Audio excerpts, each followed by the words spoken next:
A Dance of Shadows, The Hyena Queen and the Lion's Pretty. A Dance of Shadows, The Hyena Queen and the Lion's Pride. Fate on the Savanna. African sun, a molten disk in the sky, beat down upon the endless expanse of the savanna. The air shimmered with heat, distorting the horizon and blurring the lines between earth and sky. The tall grasses, normally a vibrant green, were now a parched yellow, whispering secrets in the dry wind. It was the heart of the dry season, a time of scarcity and struggle, where every drop of water and every morsel of food was a prize worth fighting for. In this unforgiving landscape, two forces were poised on the brink of conflict: a pride of lions, led by the magnificent but aging King Sekhmet, and a formidable clan of hyenas, ruled by the cunning and ambitious Queen Ashtar. Sekhmet, his mane once a glorious golden crown, now bore the dust of countless battles and the silver threads of age. He was still a force to be reckoned with. His roar still carried the weight of authority, but the young lions in his pride looked to him with a mix of respect and doubt. The hunt had become harder, the gazelles more elusive, and the other predators more bold. The whispers of change were growing louder within his own pride. Miles away, in the shadowed gullies and rocky outcrops, Ashtar plotted her next move. Her clan was strong, disciplined, and fiercely loyal. The hyenas, often underestimated, were masters of survival. They were scavengers, yes, but they were also skilled hunters in their own right. Ashtar had grown tired of picking up the scraps left by the lions. She craved more. She craved control. The wind carried the scent of water, a rare and precious commodity in this arid season. A small, almost forgotten water hole lay nestled in a secluded valley, its existence known only to a few. It was a lifeline, a haven, a symbol of survival. Both Sekhmet and Ashtar knew of its existence, and their eyes were set on claiming it as their own. This was more than just a fight for water. This was a dance of shadows, a battle of wills, a confrontation that would determine the future of the savanna. Sekhmet surveyed his pride, his eyes filled with a mixture of pride and concern. His lionesses, scarred but strong, were the backbone of his reign. His cubs, playful and innocent, were the promise of the future. But the future felt uncertain. His eldest son, Jabari, was a powerful young lion, eager to prove himself. He possessed the strength and skill to lead, patience of his father. The other young lions, sensing the shifting dynamics within the pride, began to jostle for position. Sekhmet knew that he had to make a decision. The water hole was their only hope for survival. He had to secure it, not just for himself, but for the entire pride. But he also knew that a direct confrontation with Ashtar and her clan would be costly. He summoned Jabari and his most trusted advisors. They discussed strategies, debated options, and weighed the risks. Some argued for a swift and decisive attack, while others urged caution and diplomacy. Sekhmet listened patiently, his mind weighing every possibility. He knew that the decision he made would have far-reaching consequences, not just for his pride, but for the entire savanna. In the end, he decided on a calculated risk. He would lead a small hunting party to the water hole, claim it as their own, and then defend it against any challengers. It was a bold move, but it was the only way to secure their future. Ashtar watched from her vantage point, her keen eyes taking in every detail of the lion's movements. She had anticipated Sekhmet's plan, and she was ready. Her hyenas, silent and deadly, were masters of stealth and ambush.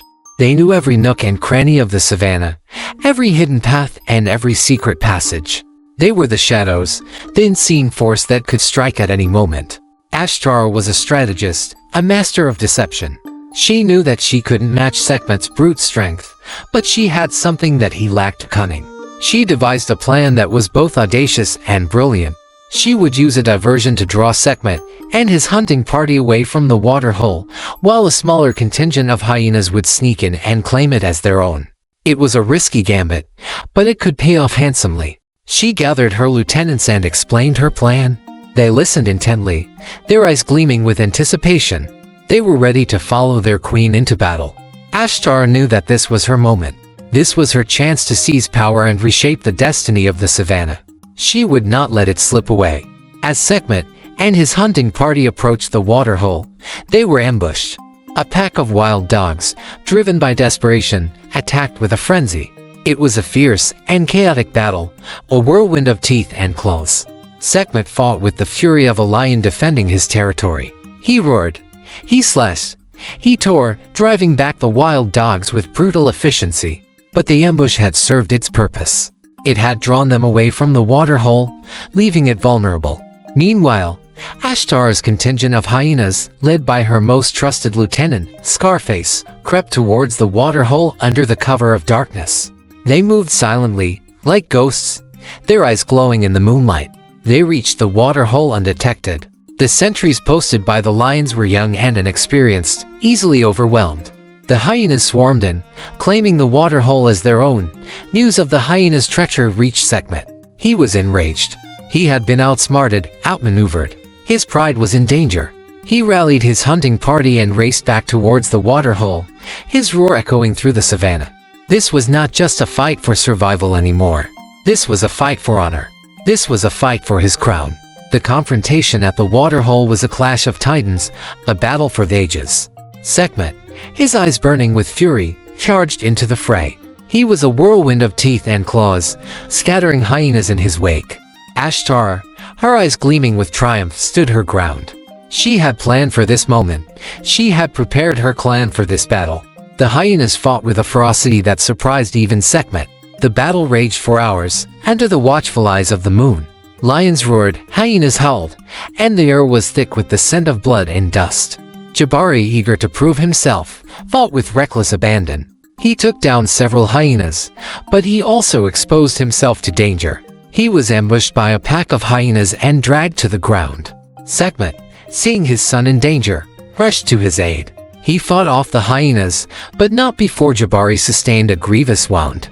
The battle turned in favor of the lions, but at a heavy cost. Sekhmet was wounded, Jabari was injured, and the pride was exhausted. Ashtar, realizing that she could not win a direct confrontation, ordered her clan to retreat. She knew that this was not the end. This was just the beginning. The sun rose, casting its golden rays upon the blood-soaked savannah. The waterhole, once a symbol of hope, was now a scene of carnage.